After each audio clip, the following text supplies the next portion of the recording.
This morning we're going to be in lesson 1, June the 1st. This year rolling on by, and it seems like every time I turn around, another month right here on us. And we're going to be in Luke chapter 8, if you will just follow along with you in your Bible. But Luke chapter 8, a ready man is fruitful soil. Parable of the soil, which comes to mind with this subject to me. Book writer uses title, a ready man for a fruitful soil. So you have to have your mind ready for anything you want to do. But we're going to go on and talk about what the lesson starting with today is going to be. Jesus going to be telling how, comparing the life of seeds in the ground compared to the people that obey the gospel. So beginning in verse 4, well, I just bag up before I get to verse 4. This is the beginning of chapter verse 1, chapter 8. They talk about how that Jesus had been teaching in the village and preaching good tidings, which is the gospel. Verse 2, a certain woman which had been healed of evil spirits and infirmity, Mary called Magdalene, out of whom were 7 devils. And Joanna, the wife of Custis, Herod, stood, but there's Susanna and many others which ministered unto him of their substance. And whatever they had came to minister unto Jesus. Okay? And Jesus, he had been healing people and he had been preaching and teaching. And now he's about to tell about saving souls. Verse 4 goes on in the book. And when a great multitude had gathered, and they had come to him from every city that he spoke by parable, a sower went out to sow his seed. And as he sowed, some fell by the wayside, and it was trampled down, and the birds of the air devoured it. We'll stop right there. Okay. Jesus had been doing a lot of teaching and telling about preaching good tidings, good news with the word.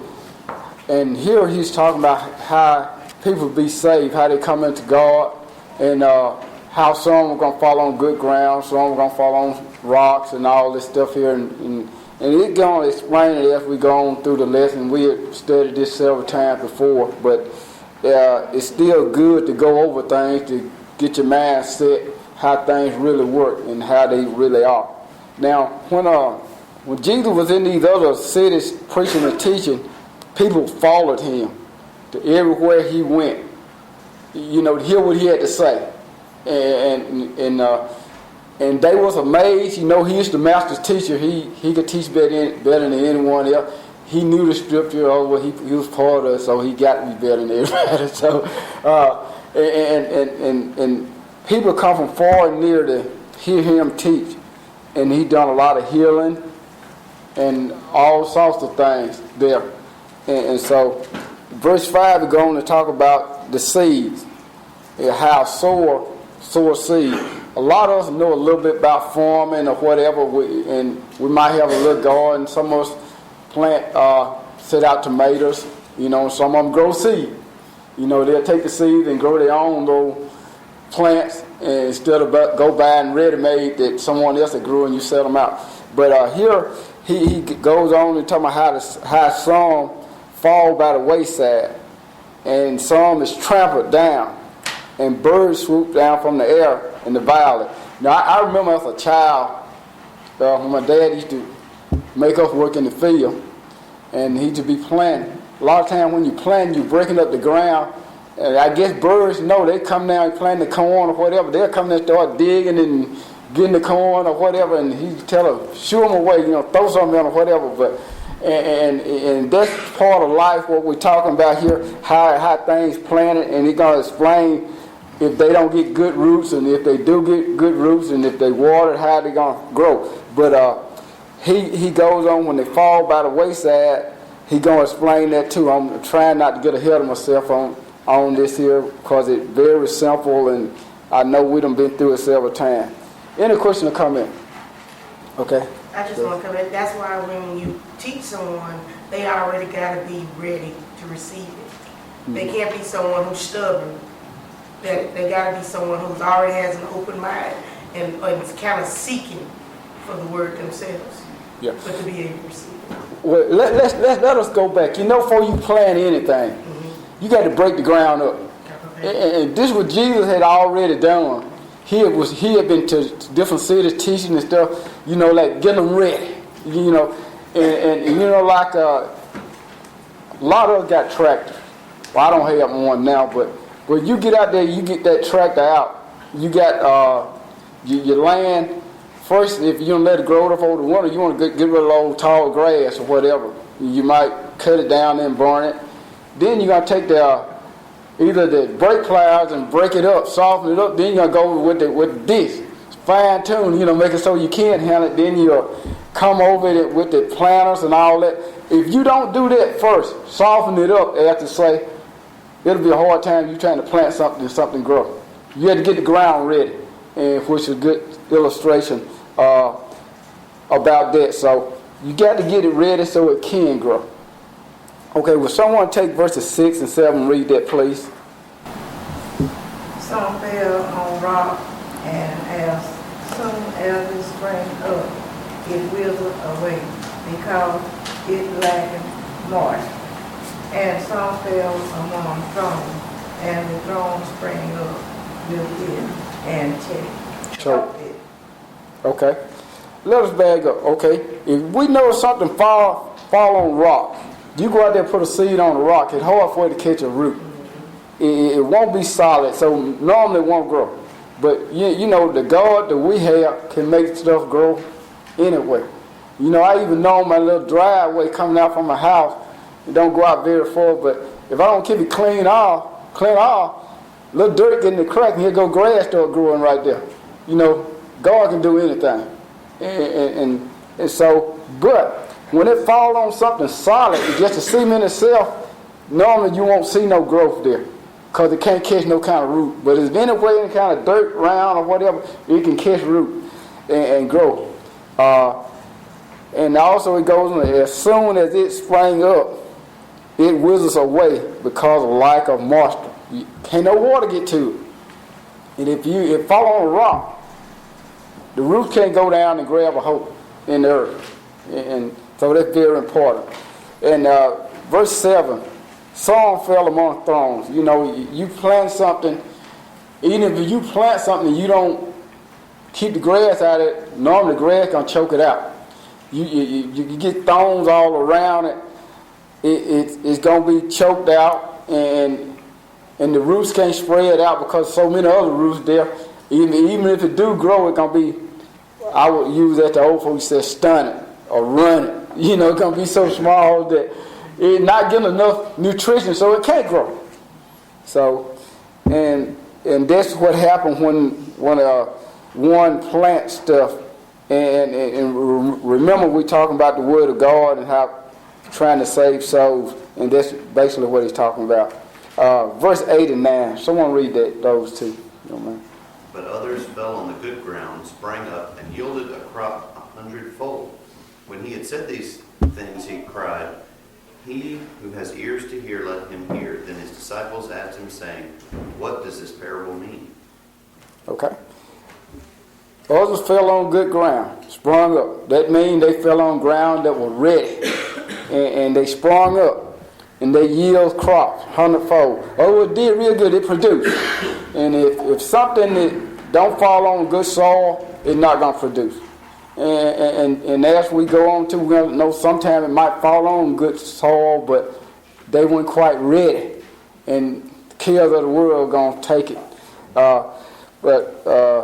And also, it's these, when he had said these things, he cried out with a loud voice over making sure that they heard him, not literally crying, that pay attention, listen to what I'm saying here. That's what he's saying here. He who had ears to hear, let him hear. So when a person, sometimes people say things, you listening to them, but you really not hearing what they really saying, what the point they trying to really stress. And so a lot of time, we ourselves, when we do things, even toward our children or other people, sometimes we have to say, do you understand what I'm saying? You know, even though I'm saying it, do you understand? Because sometimes they might not understand. Listen intently, you know, what I'm saying, you know, here. All right. Any question or comments? I want to comment on about the weed thing. Sometimes when you working, and I do that with my job, but when you providing the truth and the gospel and information to someone, they may receive it, but because of their situation they're in, it chokes them out, their environment. They go back to where they were and hear all their different people, that's them vines and roots choking it out, and then they lose what they've learned. And they can't grow and mature because they're still in that same environment. Sometimes you have to come out of their situations, sometimes to receive some stuff. Yeah, it's true. Okay. Verse 9. Then his disciples asked him, saying, what does this parable mean? So the disciples already knew what the parable was, but those people there didn't understand what it was a parable. So he had to talk to them in a way. But before I go there what is a parable? I know y'all know that. Anybody? A story representative of something else. Yeah. Using something to show something that clearly that someone might not understand, and use some figurative like earthly thing that they could understand. So the disciples knew, but the people he was talking to didn't know. So he had to take time and show them on a different little level than what his disciple didn't know neither before he taught them. So, you know, and it's just like us. Sometimes we might say, well, why he keep teaching that or keep saying that? You know, everybody know that. Everybody sitting in the audience might not know that. You know, you might have some younger people. You might have somebody that just getting going and they not fully understanding things. So you have to explain stuff so they can get to that level. The other. And I know, Pat, you're a teacher, and Kenny, you've done a lot of teaching. All students and stuff don't learn at the same level. And you have to take a little time with some and maybe break things down that they might understand. And that's how we are Christians. All of us don't learn at the same level. And don't understand stuff as well as others understand. So you might spend a little bit more time with that individual. And sometimes once you break something down, it clicks. They got it. But you have to sort of break it down so they could understand it. Okay. Verses 10. And he said to you, it has been given to know the mystery of the kingdom of God. But to the rest it is given a parable that sees they may see, they may not see, and hear they may not understand. So this was Jesus telling his disciples, you already know, but these other people really don't know. That's why I'm doing this. And so that they would be able to understand and know this just like you do. You know, you had to be taught this. Just reading back in the previous chapter, when he had chosen them and he was going around teaching and everything, and when he first started doing parables, they didn't understand. So he had to teach them earthly things so they can understand what he was talking about in the heavenly thing. He used earthly things to explain what like heaven. Okay. Verse 11. Now the parable is this. The seed is the word of God. Those by wayside are the ones who hears. Then the devil come and taketh away the word out of their heart, lest they should be and be saved. So, what Shalisa was saying, you put your people that heard the gospel, and then sometimes people obey the gospel, and they know what they doing. But as soon as they obey it, they go back. Most times the family member, if their family is not Christian, like which they just try to become, they the worst one. And I'm gonna tell you something. Most of the outside people not gonna affect you much as your family member. You can hear the outside people talking, but the people you had to live with, your brother, sister, your mother, father, people you around more, gonna affect you more than Joe or Jim you just go to school with. Because they right there with you all the time. And they got, you know, and as soon as you obey, if you're not rooted and grounded, they'll cause you to go back or fall astray. And you know, and family members, they love each other, most of them.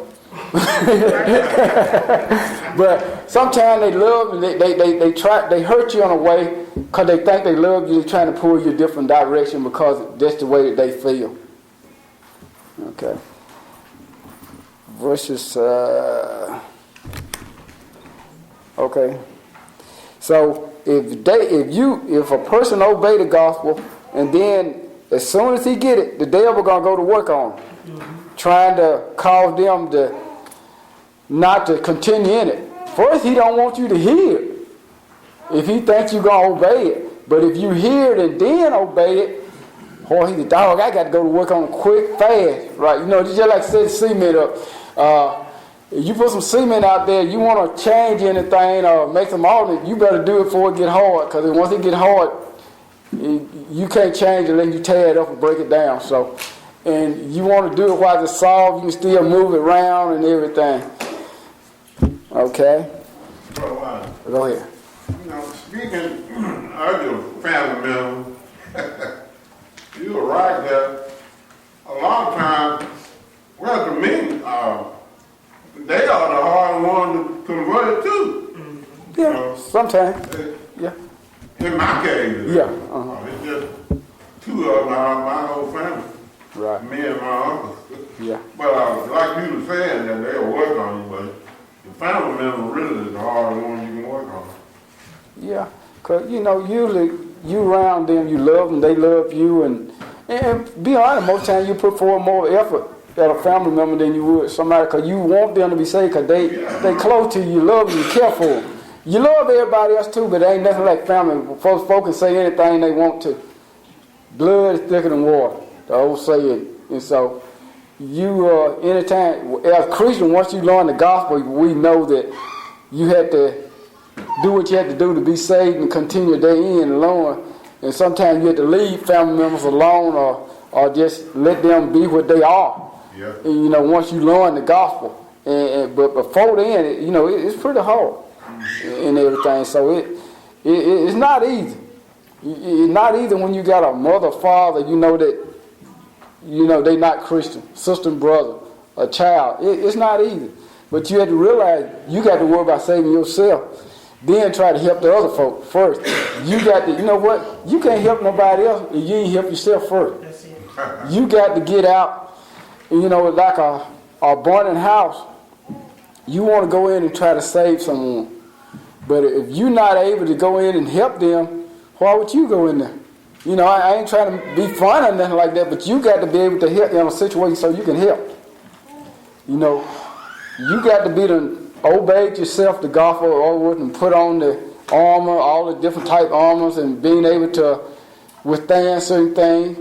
And a lot of times they watching you, see how you gonna react and how you gonna do certain things. Colin? When I used to fly on an airplane all the time, when they sent me all over the country, you know, they gave that little announcement at the very beginning, if this happens, if that happens. And one of the things was, if there, you know, the mask will drop down for you to be able to breathe. They said, put on your mask. If you have a child, put on your mask first, and then put on the kid's mask. And I'm sitting here thinking, that's terrible. You got to do the kid first. And then you think about it. You can't help the kid. You can't help yourself. Go. If You're not breathing. like I thought about that. Well, maybe I can't hold my breath that long. Yeah. You know. So Right. just like you said, you have to take care of yourself first. You have to pull the beam out of your eye first. Right. Be able to help someone else. I have a comment. If you look back in the Bible, even Jesus himself had to back up from the people and go and refresh himself and go into meditation after all the teaching so he can be able to go back and to teach the people. Because they was always around him and crowding him. So even he had to take care of himself to get away to refresh himself. Okay. Verse 13. Will someone take that? Verse 13, 14. But the ones on the rock are those who, when they hear, receive the word with joy. And these have no root, who believe for a while and in time of temptation fall away. Now the ones that fell among the thorns are those who, when they have heard, go out and are choked with cares, riches, and pleasures of life, and bring no fruit to maturity. Okay. So he really explained what these things mean. 13, but the ones who is on the rock are those who, when they hear it, receive the word with joy. These have not root, no root, who believe for a while, and in time temptation falls away. You know, I've seen a lot of people that obey the gospel over the years, and I've seen some of them, no sooner things don't go their way, these are the kind of people that they quit, they fall away. And I have seen people that stray away, stay gone years, and come back. You know, so we talking about right now the ones that fall on rock, because they didn't have no root, didn't have no kind of hope. And the old saying, like, you know, you toss around like wind, any way the wind go, you know, that's the way the way the wind blows, if you ain't got no root. 14, the ones fell among thorns are those who, when they have heard, go out and are choked with cares, riches, and pleasures of life, and bringeth no fruit to maturity. So, a lot of times people, they mean well. And you know, they friends say, well, you know, I just can't be with you because you became a member of that old Church of Christ. The job said, well, you have to work on Sunday. You can't take off and go to church all the time. You can't be a member of this type group if you believe this way. And a lot of times people will quit. You know, I have heard people say that, you know, in fact, there's a lawyer in town that I'm not going to call his name right now. He said the reason he was brought up in the church, but once he got up and started making X amount of money, he said that he could not be a member of the church. So he was a secret still a member. So, but if people knew what he believed, he couldn't have the job that he got and couldn't make the money, his status. And I'm saying, like, this is just plain stupid. And he said his job causes him to lie. I'm serious, he said that. And he said, and my job causes me to lie, and I could not make a living as well as I do and what I do because I'm a member of the church. And I would like, he said he won't tell a lot of people that he's a member of the church. And he don't attend the church. He used to attend faithfully, you know, but he don't now. I don't know what he do. I rarely see him. Okay, brother? Well, his job didn't cause him to do that. He chose to do that. Right. He was making a choice. Right. Whether he was going to take the easy route out or take the godly route out. It was plain and simple. It wasn't anything that he said that his job had to do. Most jobs that I've seen, they don't want to lie. Most jobs, they don't want to lie. They want the truth. Yeah. Mm-hmm. In the justice system, they want the truth. Mm-hmm. They don't want to lie. That's right. But you know, in the society we live in, if you mislead people and whatever else, you can do pretty good. But you make your choice now. You are so right now. Don't get me wrong. But you make your choice. But you got the answer to it one day. That's right. I'm making a choice.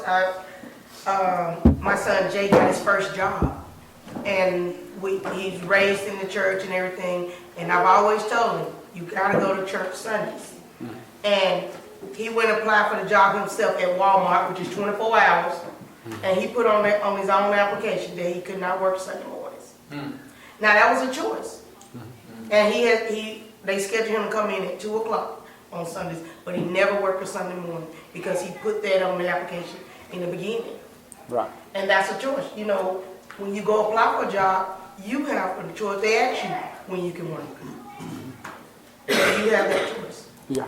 And also that choice might cause you not to get hired too. See, but you make the choice whether, you know, it ain't funny. I done did advocating, and it got on there. Would you work on Sunday if we need you or you have to? And, you know, it asks you, you know, you put what you want on there. You make that choice at that time. And you say no, you might not get that job. You know, but, you know, all is not lost if you don't get that job. You know, I want people to know that. Don't care how you might want this job or whatever, God always prepare and make a way for you. Yeah. And, you know, you might be in a little tight or whatever, or really been seeking this job or wanting this. But sometimes things ain't as bad as you think it is. You know, sometimes, because I done been on jobs I hate, I got on. You know, I'm just going to tell the truth. You know, so, but, you know, sometimes you get what you ask for. Well, I think it's so pitiful right now. The job I do now, is not one I've done all my life, and I'm not good at it. I'm not good at my job. But I'm kept there because I'm honest. Yeah. Because they know they can leave money with me, and the same money will be there when they come back. Right. But far as me, I'm sure one of the younger girls could handle it a lot better because I'm 60 years old. But they keep you there because, and they can't find people that are honest. Honest. Yeah, you're right. You're right. That goes a long way. You might can take a person, like you said, might be 2 or 3 times more qualified and better, but they might have sticky fingers and stuff, you know. So yeah, that goes a long way. Eddie run a business, you know, and what Terry's run a business, and you know, having honest people working for you means something. You know, I tell you what, some people, I don't have nothing, but some people, I give them the key to my house and tell them what's up there and tell them to go in there and get it. But some of them, no, I would not do that. You know, I wouldn't do it at all. You know, say, well, look, I left something. All you got to do is open the door and go in this room here right there. You come back there and run through everything. You know, but some people you could trust and they would do that. You know, they won't mess when they'll do exactly as you would ask them to do. Okay, verse 15. But the ones that fell on the good ground are those who have heard the word with nobleness, noble and good heart, keep it and bear fruit with patience. You know, I like to talk about this a little bit, that ending part. But before then, it said the ones that fell on good ground, you know, they have heard the word. And they got an honest heart.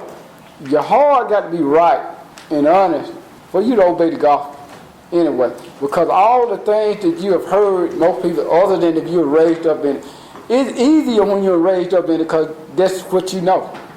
But if you have not been raised up in there, you done been here, there, and heard all kind of stuff. I admire it. It take a pretty good person to leave something and go somewhere else.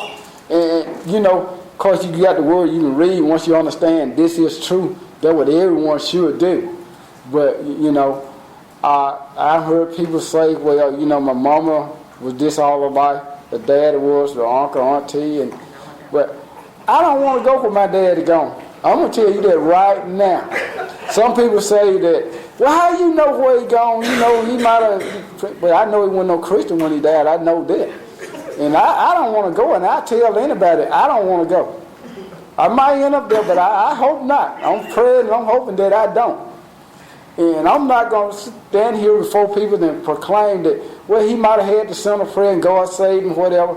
I don't want to take that chance, you know, because I know what kind of life he lived. That, you know, further going to church, you forget that. You know, like he went to a funeral or something like he loved the funeral for some reason. But I don't know. But just going back, anybody died in the neighborhood or he knew around town, he knew a lot of people. Well, he'll get that suit out there. Y'all may get my suit out. I'm telling you, he was a dresser when he went. He had a couple suits. When he went, he went. You know, he was clean. But you couldn't drag him. I don't think, did he ever go to church? As a member, when you was in the church, I remember Church of Christ before he died. He started going before he died. He did. Quit 3 times before he died. Okay, but I know when I was coming up, he never would go. You could forget that. Now, but on the other hand, I'm gonna say this now. He would encourage us to go and everything, but he wouldn't go. He'll tell you, I need to go to church, and you need to be a Christian. But he wasn't gonna do it. And when we was coming up, we got any kind of size, and we got rebellion. Cause I wasn't raised in the church. You get so you didn't want to go. My mama said you're going. Oh, she'd tell Daddy, boy, you were going. But he wasn't gonna go now. But you were gonna go. And he meant that you were going, or you were find somewhere to stay. You was going. That's plain and simple, right? And that just show you how older people change because he wasn't a Christian. But what kind of authority you had in the house? If you didn't do it, you know you were going to go. Okay, Pat. Did he ever tell you something? Well, I heard several times. He said he didn't want to be a hypocrite. he said that. Did he have to be a hypocrite? Well, because he said he wasn't going to stop doing what he was doing. He knew what kind of soul he was. Yeah. And he said he didn't want to be a hypocrite, and he wasn't ready to stop doing what he was doing. And so. But it was better for you than what he had. Yeah. He realized that. He knew it was a better way, but he felt that he just wasn't going to do it or whatever. Yeah, it's all a matter of choice. Mm-hmm. My ex-husband used to tell close people that he believed that we had to go right Mm-hmm. on certain doctrines, Right. but he didn't choose to go. Right. Well, a person had to see that for themselves in their own heart. They had to see their sad condition. They never see that it's going to be rough. And that's all I can say. And like I said, and when we was brought up by, I guess, about 1.5 miles from church, Baptist church where I was raised up in, and we had to get out every Sunday. And you was going to walk and you was going to go to church, rain, sleet, or snow. And my brother, when they had the thing, they used to have Sunday school every Sunday, but when I was coming up, they only had meeting Sunday, first and third. But you was going to go to Sunday school.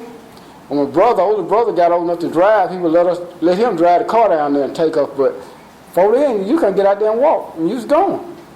And, a lot of kids, it was a cafe between us and the church. And a lot of them used to be down there at the cafe a lot of time, having good time and stuff like that.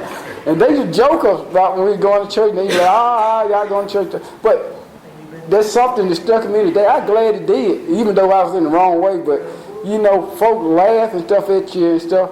Hey, that made me a better person, And my dad, you said they down there on the moaning bench.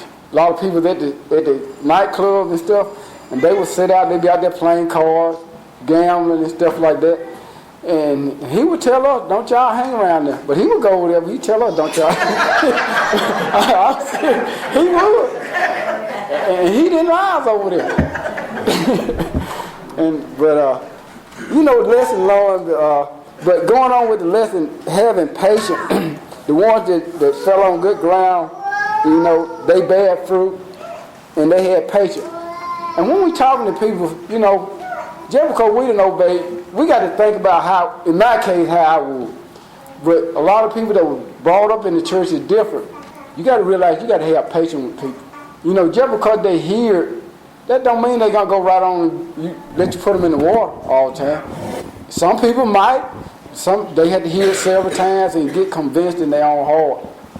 Because I'm sort of hard-headed anyway. You got to prove something to me before I do it. I'm just going to be honest. And I think those kind of people are the better people once. They're not easy to be led, persuaded, but when they convinced in their own heart, in the long run, they'll be the better people. That's how Julian was, my husband. It took him 10 years. But, and he used to always tell me, you're not going to just make me do this. And, he said, you can talk till you're blue in the face, I'm not doing it. But then when he finally came and realized himself, and I wasn't even there. And he actually got baptized, and I was going out the building, he asked the minister to baptize him. And he said, don't you want your wife to see it?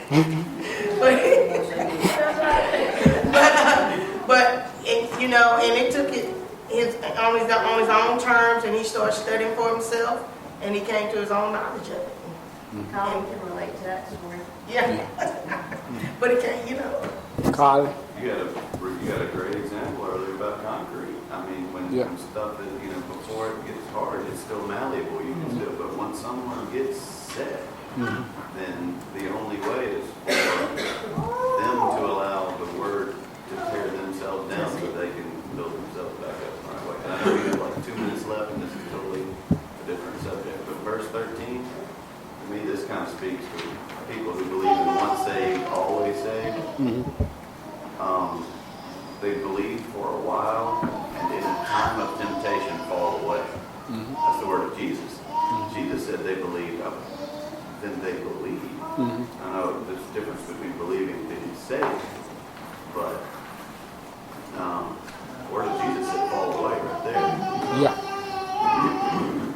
That's a totally different subject, but that's it. Okay, I Dawn. was just going to say, the author made a note that I had never thought about.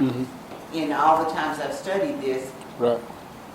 they never mention what they call the potency of the seed. It's all good seed, It's just where it falls. They never talked about, or nobody's ever brought up the fact that this was the same seed everywhere, because you get bad seed. You've done it. Yeah. Plant corn. Right. They just won't come up. But this is all good seed falling. It just Word of it is good seed. Yeah. it just depends on where it falls and where it catch roots and everything. So it just make a difference, And some people are bad seed, and they just ain't gonna do it, And so and that's a good example. All the seeds that the soil put out here were good. They just didn't produce. And the sower did it all the same way, too. You didn't favor one over the other. You did it all the same. So it's the person who Themselves. And then again, a person had to be ready. Like you getting the ground ready. A person got to be ready. Every time you go to a person to talk about a situation, I'm going to be honest, sometimes they might have problems, they trying to deal with it that time, and they just won't focus on that. And once they get through a little thing or whatever, they ready to focus on this now. And they become a better, attentive to listen and really think about their condition and everything. So, all right, that's going to be all. There's about a minute left, so been a good class. Any question, comment? Raised in the church, and I know when I got older, I feel like I wasn't taught so many things growing up, and then when you're raised in the church, everybody takes for granted you know everything. Right. And I think that, so many times we don't dwell on our teenagers and our little kids and make sure they know these things. Especially like studies that we had on the dinosaurs and the fossils and the things like that. Because if they don't have that, when they get out in the world, they're butchered. Right. And I told my mother, I said, the meanest thing you ever did to me. And she said, what? I said, you let me believe everybody in the world was as good as you. Yeah. I'm married and I moved on to the bunny. And those people were like, Right. around, And it's good to explain to your children. Let them know the truth. Don't care how young they are. Let them know the truth. And when they get up age, and if they make that choice, if they make the wrong choice, they're always going to say, my mama, my dad, or my grandma, my auntie, they told me this. It's going to come back. Thank you all.